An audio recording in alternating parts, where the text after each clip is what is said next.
Makanya PWKJ tadi slogannya tadi eling awake yo eling batire yo eling pangirane ya. Sing penting eling ya. Sing penting eling awake. Itu namanya tadzkiratul linafs ya, bagaimana kita itu kata orang Jawa itu rumongso diri awake kan. Artinya itu ya kita harus tahu diri ya, kewajiban kita sebagai hamba Allah Subhanahu wa taala punya etika diri ya, yang kita menyadari bahwa awak diri itu adalah hamba Allah kan ini. Wa ma khalaqtul jinna wal insa illa liya'budun. Tidak aku ciptakan jin dan manusia itu ya uripe ya untuk ibadah ya. Ini awake. Berkaca lah ya, berkaca diri ya. Jadi kalau orang itu saling berkaca diri, dia tahu ya. Jadi al-mu'minu mir'atul mu'min ya. Orang itu saling berkaca. Kita berkaca diri kita ya. Kemudian kita melihat saudara kita, saling berkaca di situ adalah ada istilah tawasau bil haqqi dan tawasau bis sabr ya. Artinya saling bisa menasihati dan juga bisa saling sabar. Ini penting ini ya. Jadi kita menjaga diri kita dan menyadari diri kita ya, bahwa kita ini adalah kaulan pangeran ya. Kita ini adalah hamba Allah Subhanahu wa taala yang hidup di dunia ini ya memang tugasnya ibadah. Dia kerja ya ibadah, merantau ya ibadah ya, berkeluarga ya ibadah, karena memang tugas hidupnya itu untuk apa? Beribadah. Jadi tujuan hidupnya bukan untuk sekedar makan, tapi makan untuk hidup ya, bukan hidup untuk makan, itu beda. Jadi kalau saya di pesantren di wasiyati kiai ya, terus saya urip ya ojo mikir ya. Mikir artinya ojo urip itu kanggo mangan, tapi mangano kanggo urip. Itu beda. Kalau tujuannya untuk makan itu tujuan perut. Sahabat Ali itu udah mengingatkan, man kanat himmatuhu ya, madaqal kanat himmatuhu makharat. Jadi kalau orang urip itu, orang hidup tujuannya untuk apa yang dimasukkan dalam perut, itu hakikat dirinya, harga dirinya itu seperti apa yang keluar dari perut. Nah itu. Makanya kiai dulu mengingatkan, ya, sebenarnya ojo nganggo tujuan kanggo mangan, tapi mangan kanggo urip. Kalau mangan kanggo urip berarti makan untuk hidup. Itu artinya apa? Kita kerja, kita merantau, cari rezeki, cari nafkah itu untuk bukan ibadah. Jangan dibalik ya. Jangan uripnya itu hanya untuk makan, cari urusan perut, cari urusan dunia tak tidak. Tapi dunia ini dijadikan bekal untuk ibadah kepada Allah Subhanahu wa taala. Nah, inilah mungkin ya. Ini mungkin mewakili kalimat eling awake tadi ya. Jadi kalau orang eling gitu ya, ingat dirinya itu ya insya Allah ya, dia itu punya kesadaran ya, punya rumongso gitu ya, sebagai hambanya Allah Subhanahu wa taala. Yang kedua tadi eling batire itu maksudnya ya hablu minan nasir ya. Jadi orang hidup itu ya bukan untuk sendiri ya, bukan egosentris, tidak egois ya. Tapi orang hidup itu punya tugas ya. Yaitu punya tugas sosial ya, bermasyarakat, bertetangga, berkomunitas. Orang hidup itu ya butuh komunitas. Karena Nabi SAW bersabda, ar-ruhu junudul mujannadah. Jadi orang hidup itu apa? Secara ruhiyah ya, secara ruhiyah itu mereka adalah junudul mujannadah ya, seperti bala tentara, pasukan yang berkombi-kombi, berkomunitas. Dan itu seperti itu fitrahnya. Makanya wajar kalau setiap daerah ya, setiap daerah dia merantau dimanapun, ya mau di Jabodetabek, mau di luar negeri, itu pasti ada kerinduan untuk ngumpul-ngumpul, bikin paguyuban itu. Memang fitrah, ya. Itu memang fitrah manusia. Kepingin ngumpul, ya, kumpul punya komunitas. Nah, yang terpenting adalah komunitas itu apa sekedar kumpul tak, gitu ya. Hanya sekedar kumpul-kumpul, ya. Nggak punya visi misi, nggak punya gagasan, nggak punya ide, nggak punya amal. Ya, nek sekedar kumpul tak ya ya kurang bermanfaat gitu ya. Tapi kumpulnya ini harus kumpul yang bermanfaat ya, kumpul yang melahirkan kebaikan-kebaikan lah, amal soleh bareng, amal jama'i ya. Jadi kumpul-kumpul yang melahirkan amal jama'i. Nah inilah yang dulu ya Pak Imam waktu masih hidup itu selalu cerita ya, selalu cerita. Dan beliau itu memang mencontohkan langsung ya, mencontohkan wakaf, dermawan. Bahkan katanya yang di Kendal itu sudah diwakafkan rumahnya ya, Masya Allah itu. Jadi kegiatannya itu ada efek kebaikan, kebajikan bagi masyarakat ya. Kumpul-kumpul saling eling-elingake ya, jadi saling ingat mengingatkan.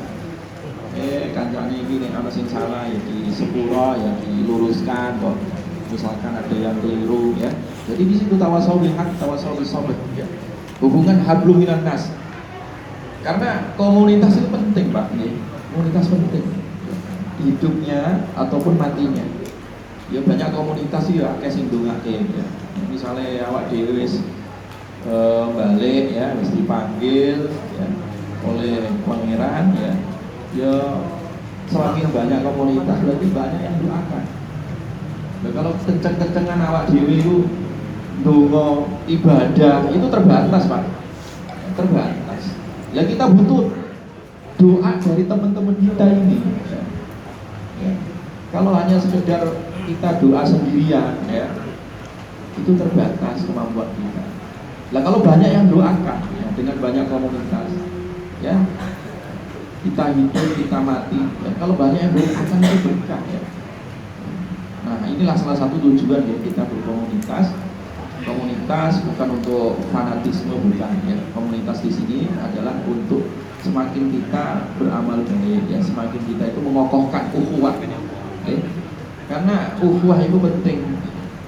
Jadi Kanjeng Nabi itu malah al-mutahabuna, orang-orang yang berkomunitas ya, saling tolong menolong, saling mencintai, saling menghormati ya, saling menguatkan, saling mengokohkan ya. Via dalam hadis qudsi itu karena Allah. Niatiku diniati karena Gusti Allah ya, karena Allah. Itu kata Nabi ya, tahta dhilli arsy, besok ya, besok pada hari kiamat itu di bawah naungan arasnya lindungan Allah Subhanahu wa taala. Jadi dapat syafaat. Makanya tadi ya, di awal sudah saya sampaikan, sahabat itu ya, teman itu iso nyafaati teman yang lain dengan syarat tadi itu sama-sama beriman ya, sama-sama punya komitmen beramal saleh. Jadi pramila tadi tidak hanya sekedar kita komunitas ya, sekedar geografis ya, tapi juga tadi saya tambahkan ideologis ya. Ideologis itu artinya kita ini sama-sama ya, berideologi keumatan, berideologi persahabatan karena Allah Subhanahu wa taala. Nah ini, jadi saling eling mengilingkan ya, jadi saling ingat mengingatkan karena kita hidup adalah makhluk sosial dan itu penting ya, itu penting jamaah sekalian. Karena orang itu gak cukup soleh awake dhewe tok ya, tapi itu muslim. Muslim itu artinya dia soleh secara sosial. Nah salah satu wadah soleh sosial itu yaitu tadi kita dengan paguyuban, dengan komunitas ya, saling bertemu, saling silaturahim ya, tambah kebaikannya, tambah rezekinya, tambah manfaatnya kepada orang lain. Nah ini kita harapkan nanti akan menjadi sebuah amal soleh ya, hablum minan nas ya. Jangan sampai kita pulang balik menghadap Allah nanti dalam keadaan bangkrut. Ya siapa orang yang bangkrut? Orang yang bangkrut itu ya, orang-orang yang bangkrut itu dikatakan oleh Nabi Sallallahu Alaihi Wasallam adalah besok orang yang datang pada hari kiamat dengan membawa pahala sholat, ya, pahala haji, pokoknya pahala-pahala ibadahnya dibawa semua, seperti gunung, ya. Tetapi ketika mau masuk surga dia dihadang. Nah, dulu pernah ngambil haknya orang, dulu pernah nyuri ini, pernah mukul ini, pokoknya sosialnya jelek ya, nggak punya akhlak sosial, nggak punya kesalahan sosial, ya, sama manusia itu jelek, ya. Maka diputuskan oleh Allah orang-orang yang pernah dizalimi ketika di dunia, ya sudah, kamu ambil kebaikan orang ini. Jadi ibadah sholatnya ini diambil sama orang-orang yang pernah dizalimi ketika di dunia, habis pahala sholat. Pahala yang mana lagi? Pahala-pahala yang lain, pahala hajinya diambil lagi sama orang-orang ini yang kami dolim. Ketika pahalanya sudah habis, sementara banyak orang lain yang nuntut, ya, nuntut balas, maka Allah putuskan, ya sudah, keburukanmu kasihkan ke dia. Ini artinya apa? Orang yang sosialnya jelek, ya.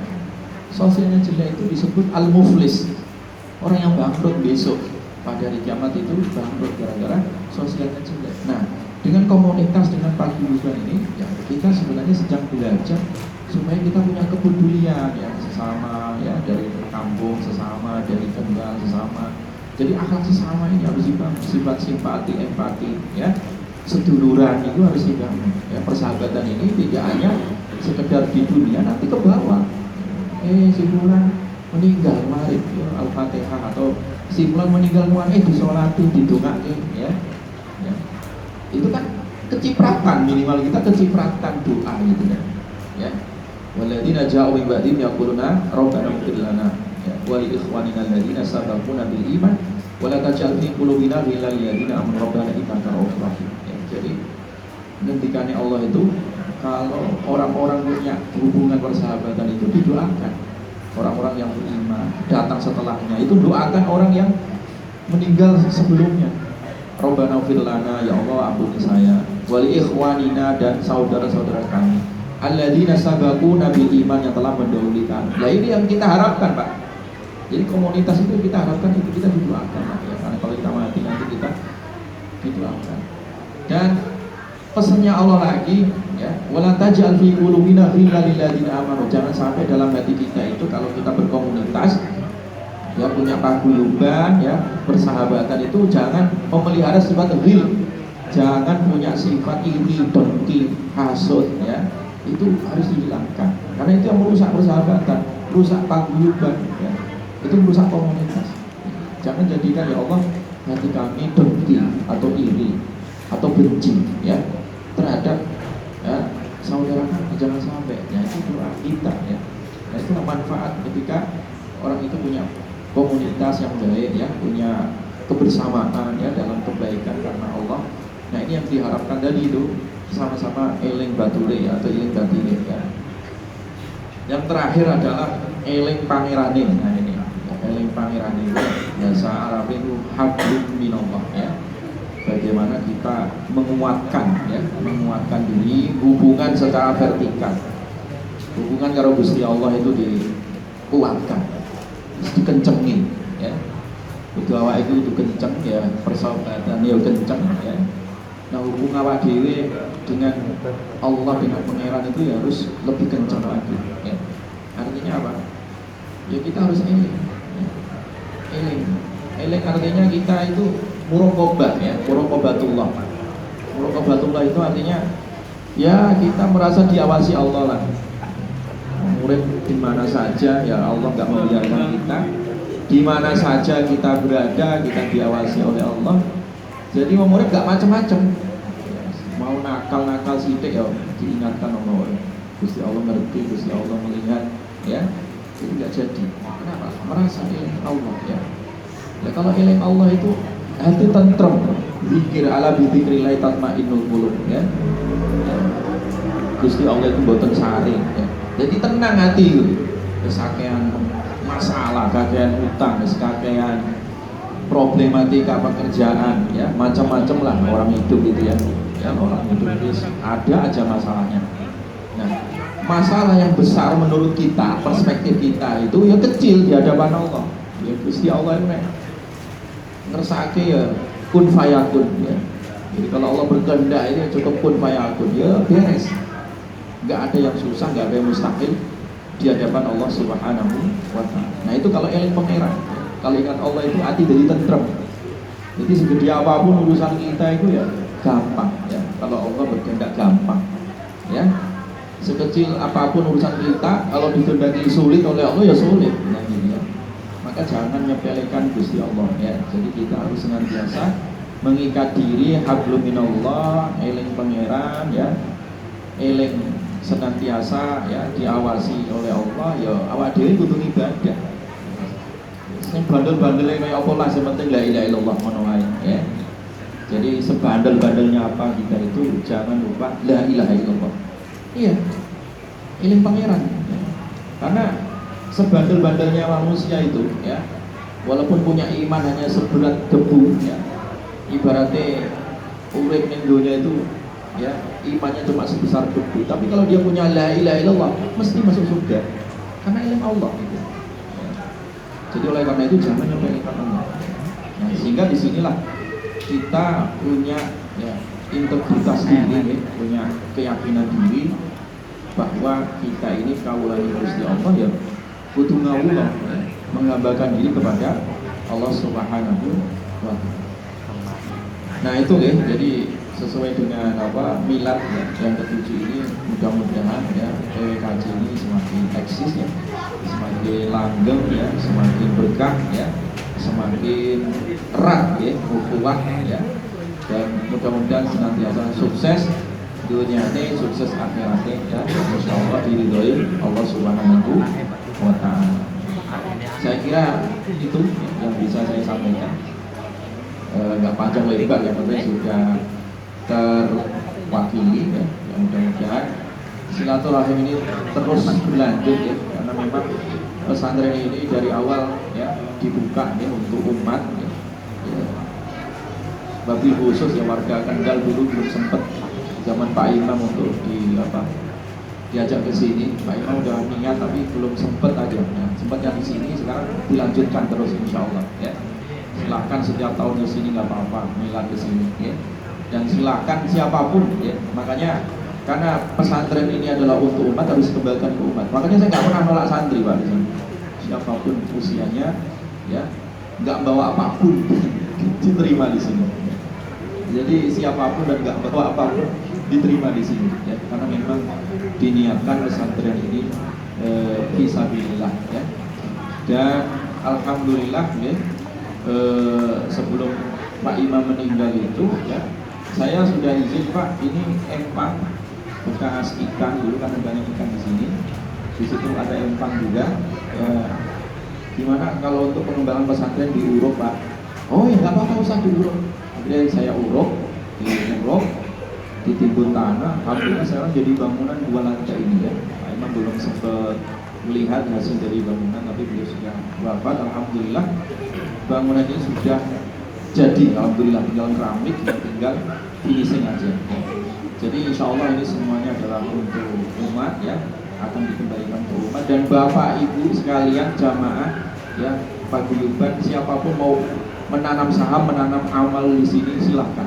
Kita membebaskan, dan kita semua bareng-bareng ya, kejamaah ini kita bangun betul-betul kembali ke umat. Karena ini memang murni ya, tanah wakaf, bangunan wakaf, dan semuanya untuk wakaf ya, tidak ada niatan untuk kepentingan pribadi ataupun individu, apalagi cari kepentingan dunia, itu tidak ada. Saya sudah ingatkan semua kepada ustadz-ustadznya yang ngajar di sini juga, ini semua adalah tanah wakaf dan bangunan wakaf dan kembali ke umat ya. Dan insya Allah ke depan ya, rencana kami dan kami sudah bincang-bincang dengan jamaah para donatur.